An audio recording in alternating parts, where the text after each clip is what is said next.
Bonjour tout le monde, aujourd'hui je vous propose de faire passer vos papiers de basique à magnifique ou fantastique. Enfin, tous les adjectifs qui finissent en ic. Qu'est-ce que c'est des papiers basiques pour moi? Ce sont des papiers unis, tout simplement, dont on a besoin effectivement dans son scrap, un petit peu toutes les couleurs et le craft également. Et donc je vais commencer tout de suite en mettant la barre très haute avec du papier rouge. Pour cette technique, ce que je vais faire en fait, tout basiquement finalement, c'est d'utiliser la technique du ton sur ton, enfin du presque ton sur ton, puisque là j'ai sorti une teinte d'encre qui est un peu plus foncée, on va le voir, que mon papier. Parce que si effectivement on est exactement avec la même couleur, on va avoir, un petit souci de contraste, donc là, on va partir dans le contraste, mais très léger. Ce sont pour moi les plus jolis résultats, c'est-à-dire ces résultats qu'il faut un petit peu chercher des choses qui sont pas trop évidentes, qui sautent pas tout de suite à l'œil. Donc ça, c'est vraiment le genre de choses et de créations que j'aime beaucoup. Donc j'ai sorti cette planche de tampons de la boutique Joom qui propose, c'est bien, et des textes et des tampons de fond comme ça. Et donc celui-ci, je veux pas un résultat vraiment parfait quand je vais l'utiliser. C'est pour ça que je l'ai monté sur un bloc acrylique et qu'en plus le bloc est un petit peu trop petit, mais c'est pas grave parce que je ne vais pas ancrer l'intégralité du tampon, justement pour avoir cet effet un petit peu déstructuré et pas parfait. C'est exactement le résultat que je cherchais à obtenir.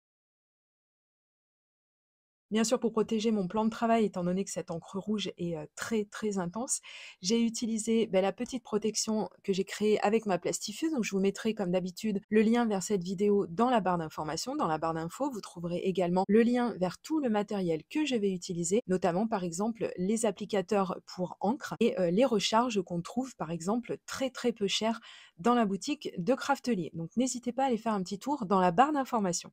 Alors, je vais continuer un petit peu à travailler ce papier que j'aurais très bien pu laisser comme ça, mais je vais lui donner encore un petit peu de contraste.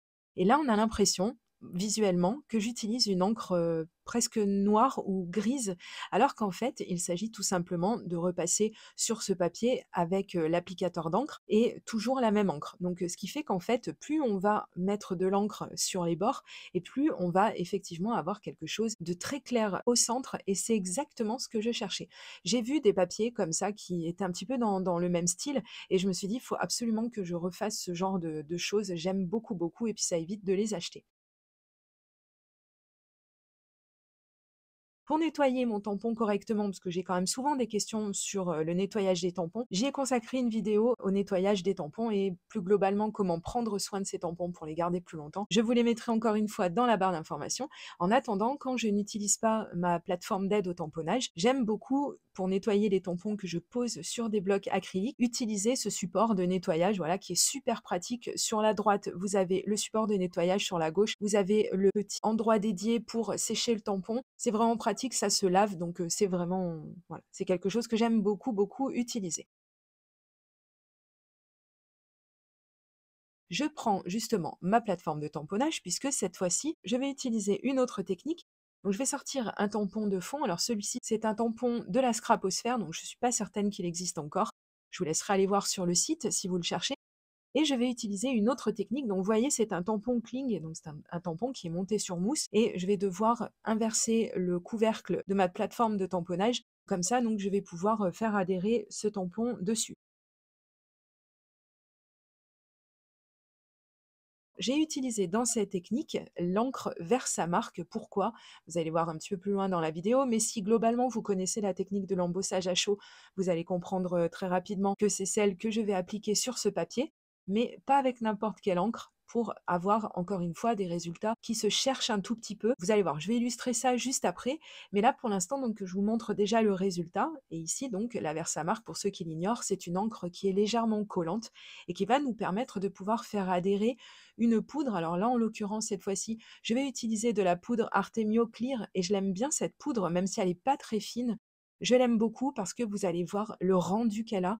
On dirait que le papier est mouillé. C'est vraiment très très joli. Je n'hésite pas à en mettre beaucoup, beaucoup et c'est volontairement que je n'ai pas utilisé mon coussin d'embossage, antistatique, parce que je ne voulais pas, absolument pas, avoir un résultat vraiment, nickel. Je voulais avoir des petites traces de poudre, justement qui se déposent un petit peu partout et ça, si on veut pas ce genre de choses, je ne saurais que trop vous conseiller d'utiliser un coussin d'embossage parce que c'est vraiment l'outil dédié.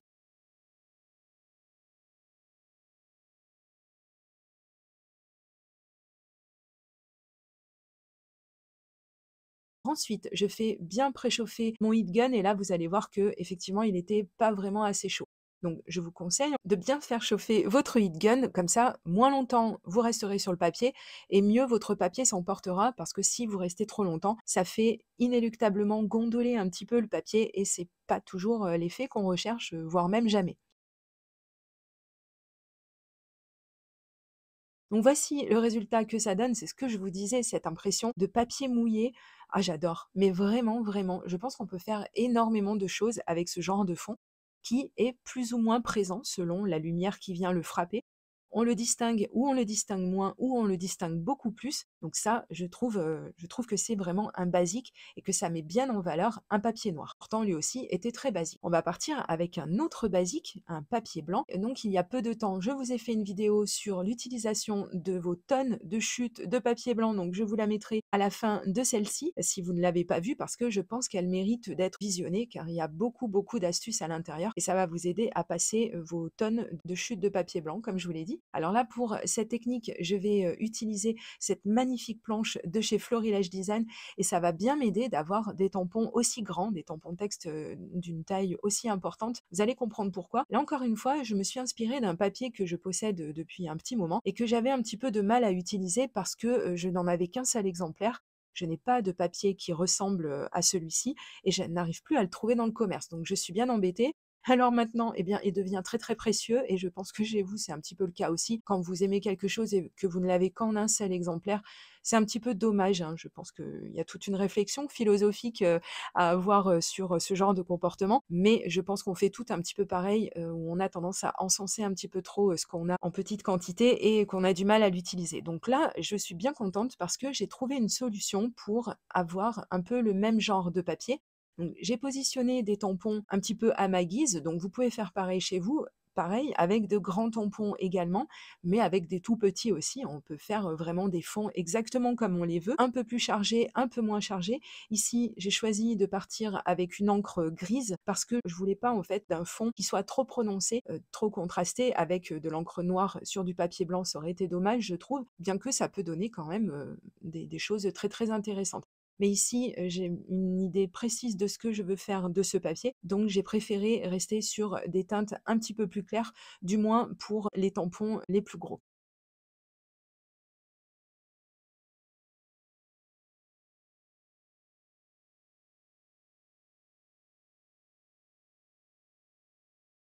Je vais vous donner une petite astuce que je vous ai déjà donnée des dizaines de fois, mais peut-être que tout le monde ne la connaît pas. Donc si vous utilisez un bloc acrylique pour faciliter vos tamponnages et pour avoir les meilleurs résultats, ayez toujours le réflexe d'avoir un tapis de souris avec vous parce que vraiment ça va tout changer. Le fait de tamponner avec un tapis de souris, ça va offrir un coussin amortisseur, si on veut, entre guillemets, à notre tamponnage. Et en fait, on a vraiment l'encre qui se dépose idéalement. Et faites l'essai chez vous si vous voulez pour voir un petit peu la différence entre utiliser un tapis de souris et ne pas utiliser un tapis de souris et à tamponner sur une surface dure, sur une surface, voilà, sur votre bureau, etc. Et vous allez voir, ça va vraiment, vraiment changer pas mal de choses, surtout si vous avez l'œil. Donc ensuite, la technique va consister à rajouter ou pas des éléments. Ici, ces jolis petits cœurs qui figurent également dans le set de tampons, je voulais absolument qu'ils soient sur le papier que je me suis créé. Et donc j'ai utilisé une fois de plus la technique du shadow stamping qui consiste à décharger une grande partie de l'encre qu'on a sur notre tampon et à venir tamponner avec le reste de cette encre. Donc ce qui va vraiment donner cet effet fantôme, hein, tout simplement. Moi j'aime beaucoup, beaucoup ce que ça donne.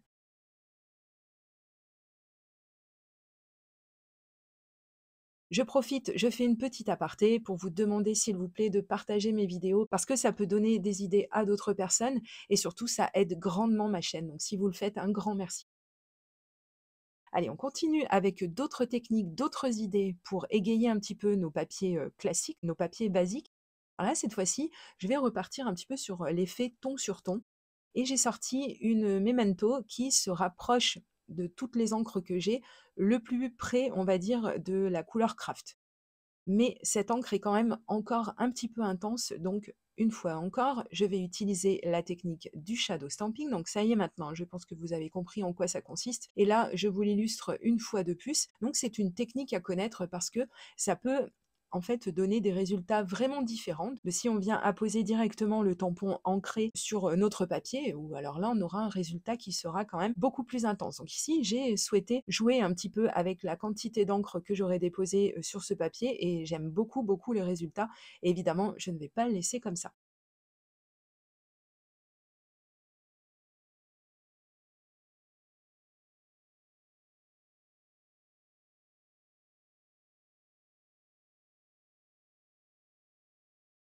Vous avez compris que si j'arrondis les bords avec une perforatrice dédiée, c'est que je vais créer une carte de Project Life.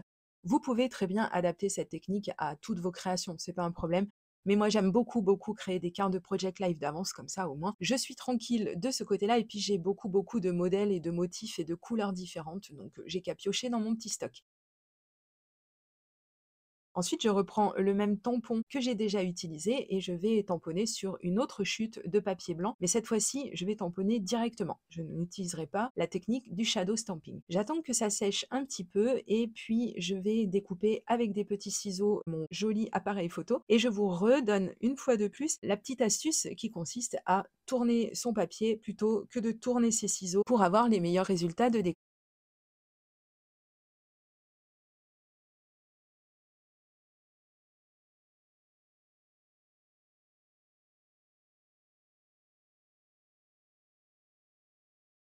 Je reprends ma plateforme d'aide au tamponnage et je vais vous montrer une petite chose que j'ai remarquée il y a quelque temps en arrière et il était temps quand même. C'est vrai qu'on a tendance, je trouve, enfin, hein, pourquoi je parle pour les autres, mais c'est peut-être votre cas aussi. J'ai l'impression qu'on a tendance à vouloir un peu trop appuyer sur son tampon plutôt que de laisser le temps à l'encre finalement de pénétrer le papier. Et là, on voit bien que cet exemple-là s'illustre vraiment bien puisque sur le tamponnage du haut, j'ai pas mal appuyé quand même et sur le tamponnage du bas, sur le deuxième mot, j'ai beaucoup moins appuyé et du coup, je n'ai pas écrasé les détails de ce tampon. Donc ça, pareil, je pense qu'il y a quelque chose à méditer là-dessus, peut-être à améliorer sa façon de se servir de son matériel. Mais ça fera l'objet certainement d'une autre vidéo. En attendant, j'ai utilisé mon petit massicot guillotine, puisque évidemment, j'allais pas sortir mon grand massicot pour découper un tout petit bout de papier comme ça. Et je vais sceller mes éléments sur ma carte de Project Life et vous allez voir qu'avec très peu de choses, on peut vraiment arriver à avoir des résultats qui sont vraiment, vraiment sympas. Du moins, moi, je les trouve sympas. Ça va très, très bien aller dans mon Project Life. Et puis, si on veut, on peut rajouter des choses ou laisser les choses comme ça. Je trouve ça déjà vraiment très, très joli. Et n'hésitez pas à me dire ce que vous en pensez.